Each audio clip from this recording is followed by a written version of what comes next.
Gadis barbar pilihan Ustadz tampan. Bab 146. Mereka berdua kembali beristighfar dan menutup telinga karena tidak ingin mendengar. Sifat Manda yang ternyata sudah di luar batas juga jauh dari Tuhannya. Tiba-tiba ponsel Ikram berdering membuatnya harus mundur lalu mengangkatnya. Assalamualaikum Umi. Kenapa telepon? Waalaikumsalam Ram. Setelah masalahmu selesai tolong beli ikan segar yang masih hidup. Kata istrimu dia ingin bakar ikan nanti malam bareng kamu katanya. Ikram mengiyakan dengan senyuman tipisnya. Dia kira apa ternyata istrinya menyuruhnya beli ikan segar. Dia akan membelinya setelah masalah ini udah selesai. Akhir-akhir ini memang Yulia menyukai ikan yang dibakar. Ikram akan segera pulang nih. Umi bilang sama Mas Ubi kalau telat nanti aku marah gitu. Jangan bilang aku yang bilang. Tidak perlu Umi yang mengatakannya menantu. Ikram pasti mendengarnya. Iyakah Mi? Ikram tertawa mendengar obrolan istrinya dan Uminya yang begitu lucu. Iya sayang Mas akan pulang dengan cepat. Jangan khawatir Mas baik-baik aja kok. Mas masih menunggu kamu loh tari ular lagi. Tut. Ponsel terputus dari sananya membuat Ikram kembali tertawa. Istrinya pasti malu. Ah iya. Bisa membayangkan wajah istrinya yang salah tingkah. Apa-apaan ini? Mata Manda membulat melihat poster dirinya yang tertempel di sekitar dinding. Iya. Sekarang menjadi buronan polisi. Ini semua salah kan? Kenapa ia menjadi buronan polisi? Apa kesalahannya? Menatap ponselnya yang sejak tadi dia matikan, di sana dia melihat pesan dari Yulia. Yang membuat hatinya terbakar akan rasa panas. Sial. Bagaimana mungkin rencana gue gagal? Kenapa hubungan mereka semakin dekat? Padahal gue yakin Yulia seharusnya marah suaminya mengkhianatinya. Atau Enggak mungkin. Gak mungkin Yulia tahu kalau semua ini hanyalah rekayasa gue. Udah. Jelas gue kasih video dan foto di mana tubuh Mas Randy 90% mirip dengan tubuh Ikram. Manda meraung tak terima. Dia kini memukul setir mobil dengan kencang lalu meremas. Rambutnya kuat-kuat. Suara sirine polisi membuat Manda yang tengah menghentikan mobilnya di sisi jalan seketika panik. Apalagi ketika mobil tersebut berhenti di belakangnya. Sial. Kenapa polisi itu tahu ia berada dalam mobil? Tunggu, tidak mungkin karena plat mobilnya telah dilacak. Tidak. Ia tidak ingin bernasib sama dengan Arthur. Hidupnya harus bahagia. Bagaimanapun caranya. Menggegas mobilnya sekencang mungkin, Manda berusaha untuk mencari tempat perlindungan di mana para polisi tidak akan bisa mengejarnya lagi. Tidak mungkin Mas Ikram melaporkanku ke penjara. Dia pria yang baik, mana mungkin melaporkanku. Sial. Gak mungkin semua ini terjadi. Mobil polisi masih mengejar dirinya. Dan Manda menggunakan keahliannya yang sering diajarkan oleh Yulia dulu saat balapan mobil di arena sirkuit. Aksi saling kejar mengejar akhirnya selesai. Mobil polisi sudah tidak terlihat lagi. Manda lega melihatnya. Dan dia tidak sadar sejak tadi melajukan mobilnya ke arah di mana rumah Ikram dan Yulia yang tinggal 15 meter darinya. Para polisi tadi mengejar gue, mungkin mereka tahu pekerjaan gue yang jadi wanita malam dan melayani para pria di hotel. Ini gak ada kaitannya dengan masalah yang gue lakukan minggu ini pada Ikram dan Yulia. Manda tetap berpikir positif. Ikram akan menjadi miliknya dan hubungan pria incarannya tidak baik-baik saja dengan Yulia. Namun semua kata-katanya harus tertelan kembali saat dia melihat dari gerbang pintu dia mana memperlihatkan sosok Ikram dan Yulia yang tengah membakar ikan di halaman dekat dengan gerbang. Tanpa sadar hal itu membuat Manda semakin menggepalkan kedua tangannya. Apalagi saat mendengar suara tawa bahagia dari Yulia yang membuat hatinya semakin terasa iri. Yulia, lo gak berhak bahagia. Di sini yang berhak bahagia adalah gue. Lo dapat keluarga kaya raya, ibu tiri lo aja sayang sama lo walaupun ibu kandungan lo meninggal dunia. Sejak kecil lo dapat kasih sayang Yulia, lo juga punya banyak warisan dari orang tua lo. Dan sekarang kenapa lo dapat suami kaya raya dan perhatian juga sama lo? Ini semua gak adil bagi gue. Manda meludah di depan rumah Yulia dan Ikram. Gue gak akan nyerah Yulia. Sekarang giliran gue merasakan punya suami kaya raya dan perhatian. Sedangkan lo harus hidup menjadi gue. Wanita yang memakai mini dress itu keluar dari mobilnya saat sosok Ikram mulai masuk ke dalam rumah entah mau mengambil apa. Ini kesempatan untuknya menemui Yulia. Baru saja Manda ingin membuka gerbang tiba-tiba dari arah samping terdengar kentungan dari bambu dan setelah dilihat ternyata ada 6 orang yang berjalan ke arahnya. Maling! Teriak lelaki yang memakai sarung coklat dengan peci di atas kepalanya. Wah, ada malingel, seru lelaki yang lain. Bukan maling itu tapi pelakor. Itu loh kata Kang Abdul yang mau rusak rumah tangga. Yulia sama Ikram. Dari wajahnya udah jelas dia. Astagfirullahaladzim, mau apa tuh orang di depan rumah ustadz kita? Wah, parah. Keenam lelaki itu adalah Zayan dan teman-temannya. Mereka bisa keluar dari pesantren untuk membantu ngeronda di pos ronda. Memang setiap hari akan ada perwakilan dari para santri yang akan membantu menjaga keamanan wilayah ini. Dan sekarang tugasnya asrama putra satu yaitu Zayan dan kedua sahabatnya, juga 3 santri yang lain. Woi perusak, jangan kabur loh! Teriak Zayan berlari mendekat. Melihat orang-orang mendekatinya membuat Manda panik. Dia tidak mau tertangkap. Yulia mendengar suara-suara itu dan dia menatap ke gerbang yang tertutup namun tidak terkunci. Matanya tertegun melihat sosok Manda yang ingin masuk ke rumahnya.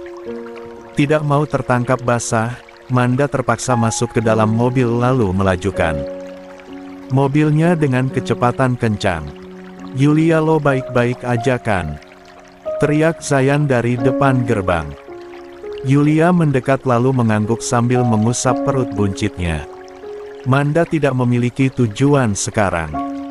Kembali ke rumah pasti akan ada polisi yang berjaga. Apalagi ke kelab malam tempatnya bekerja pasti telah dikepung sekarang ini. Ikram benar-benar melaporkannya. Dan itu membuatnya tak terima.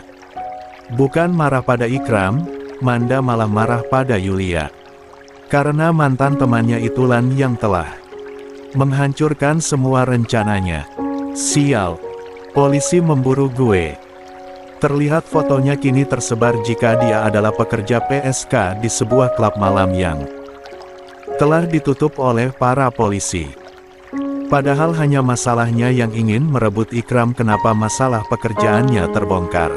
Sial, sial, sial. Semuanya telah hancur karena Yulia. Perempuan itu telah menghancurkan hidupnya. Kini matanya berkilat amarah, dia bahkan rela melakukan apapun demi tujuannya bisa tercapai. Mobil merah Manda berhenti di sebuah rumah sakit yang jauh dari perkotaan. Saking jauhnya polisi tidak akan bisa mengejarnya. Apalagi mobilnya telah diganti dengan mobil merah yang dia simpan di rumah teman sesama kerjanya saat di klub malam. Yulia, kita lihat siapa yang akan menang. Jelas gue akan menang. Gue akan memiliki Ikram seutuhnya. Gue akan menjadi lo dan lo akan menjadi gue. Itulah janji kita dulu. Masuk ke rumah sakit yang begitu besar. Rumah sakit ini sangat sepi mungkin karena jauh dari perkotaan. Kedatangannya ke sini tentu saja untuk mengoperasikan wajahnya. Dia ingin lebih cantik, agar semua orang semakin terjerat akan pesonanya. Juga mengubah identitasnya karena Identitas aslinya telah buruk dan menjadi buronan polisi. Beberapa menit kemudian, "Kamu yakin ingin operasi wajahmu lagi, Manda?" tanya Dr. Andro sambil mengelus wajah cantik wanita yang telah ia percantik dengan tangannya sendiri. Terhitung sudah 3 kali operasi wajah Manda lakukan.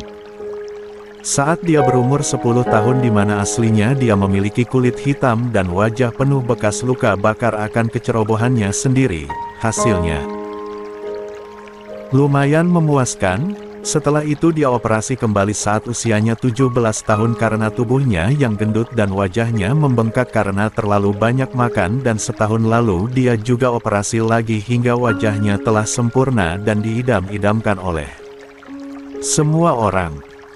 Dan kini dia juga ingin operasi plastik lagi karena belum puas, apalagi ada pria yang dia incar yaitu Ikram. "Saya sudah memutuskan ingin operasi plastik lagi, Dr. Andro. Dan kandungan saya sudah berusia 6 bulan, itu tidak akan jadi masalah untuk saya." Wanita yang memakai dress seksi itu memperlihatkan foto Yulia yang saat SMA menjadi primadona sekolah. "Lihat wajah ini baik-baik. Jadikan wajah saya semirip mungkin dengan wanita ini. Kamu telah cantik, Manda. Operasi plastik kembali akan beresiko tinggi apalagi." Perkataan Dr. Andro berhenti saat melihat 5 amplop tebal yang berisikan uang. Manda letakkan di atas meja. "Dokter harus buat saya semirip mungkin dengan wajah wanita itu. Saya memiliki uang. Setelah operasi selesai saya akan memberikan 20 juta lagi sebagai bonus. Dan ini." Manda memberikan setas besar yang berisikan banyaknya uang.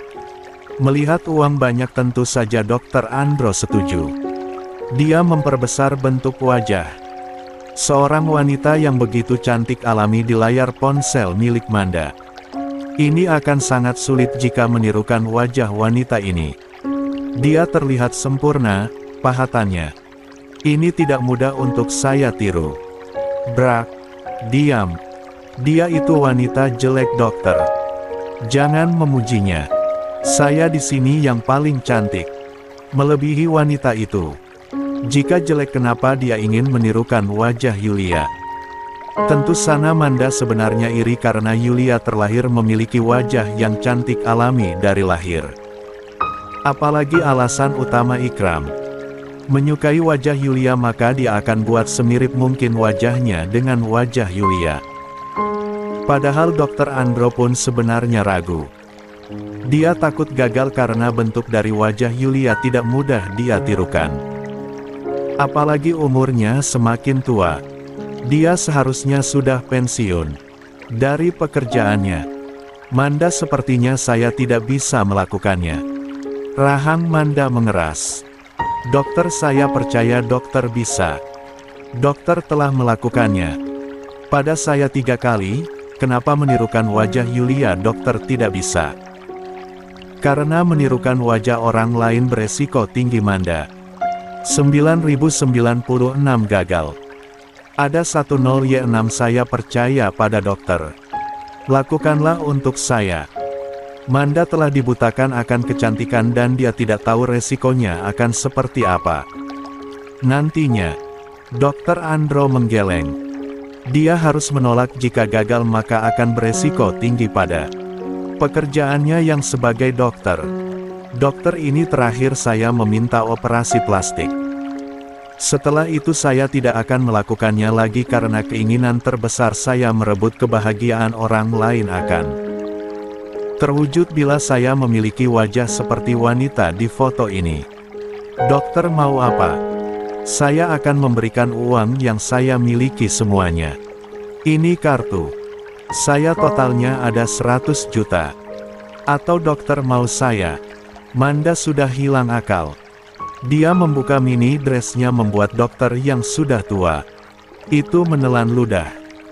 Bagaimana mungkin ketika ada seekor tikus sang kucing membiarkannya pergi?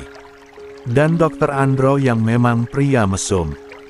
Bahkan selama dia bekerja membuat wanita ingin menjadi cantik, dia sebenarnya mengambil kesempatan dari pekerjaannya ini.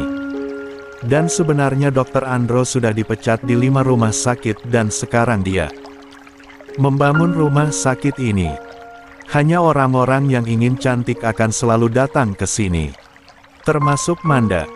Baiklah, saya akan melakukannya, Manda. Semua uang yang kamu miliki telah menjadi milik saya. Dan hari ini juga kamu milik saya. Manda menelan ludahnya kasar. Dokter ini begitu gendut, perutnya pun buncit, dia tidak sanggup sebenarnya. Tapi dia harus sanggup karena setelah operasi selesai semua yang ingin dia miliki akan terwujud. Uang dari pekerjaannya haramnya telah dia habiskan untuk melakukan operasi ini. Tidak. Masalah setelah menjadi istri Ikram, dia tidak perlu memikirkan uang lagi. Yulia, sekarang Iyo bisa tenang. Tapi nanti gue akan kembali dengan menjadi diri lo. Gue pastikan akan merebut kehidupan bahagia lo. Manda tertawa puas dalam hati. Dia akan kembali merebut posisi Yulia dan kini dia akan merawat dirinya agar Ikram jatuh hati padanya. Sayang, kenapa kamu terus khawatir? Manda sekarang telah menjadi buronan polisi. Pasti sebentar lagi dia akan tertangkap. Yulia menggigit kukunya, mengabaikan ikan bakar yang tersaji di atas meja oleh suaminya. Aku melihat tatapannya, Mas. Tatapan Manda begitu mengerikan. Dia seperti ingin menelanku hidup-hidup saat dia berdiri di depan gerbang. Matanya penuh benci, itu sangat menganggukku. Dia seperti ingin merebut posisiku, Mas. Aku benar-benar takut.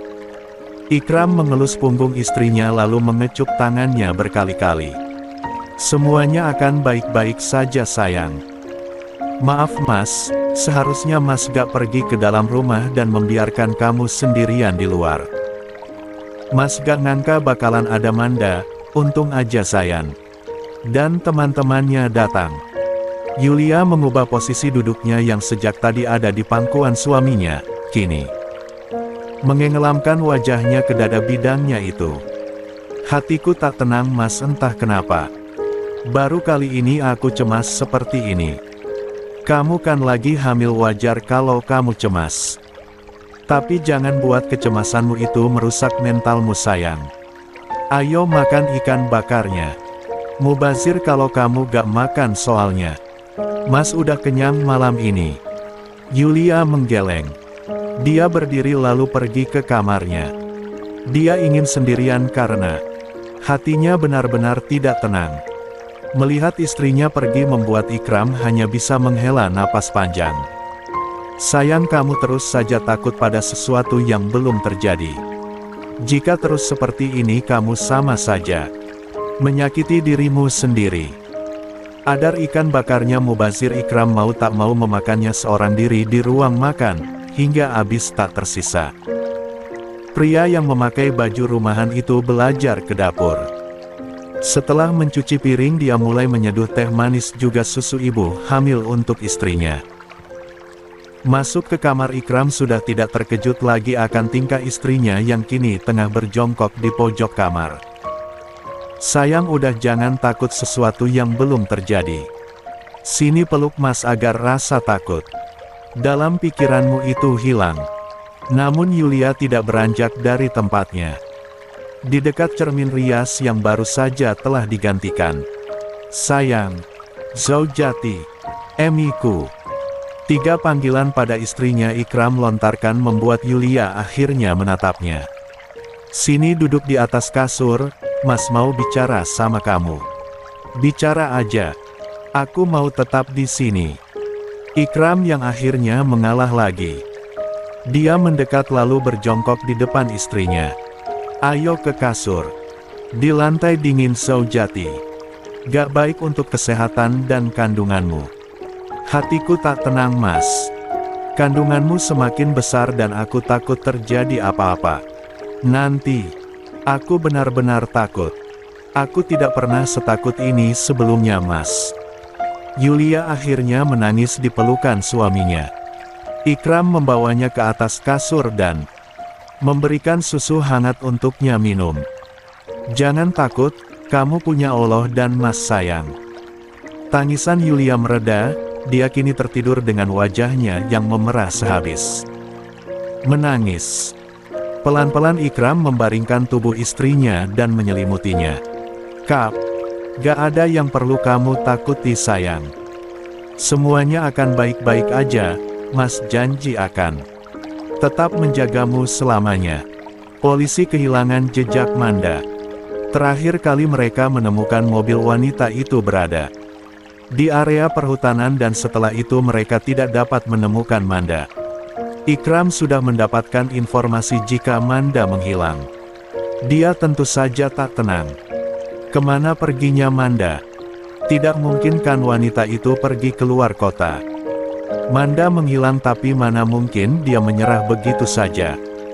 Setelah tahu sifat wanita itu abang tahu dia tipe wanita yang tidak akan pernah menyerah sebelum tujuannya tercapai, ucap Gus Hilmi lalu meminum teh manisnya hingga tenggorokannya teras hangat. Ikram mau hal ini kita rahasiakan dari istri Ikram, Bang. Dia dari kemarin tidak bisa tenang saat melihat Manda di depan gerbang rumah. Bang Hilmi mengangguk. Di mana sekarang istrimu Ram?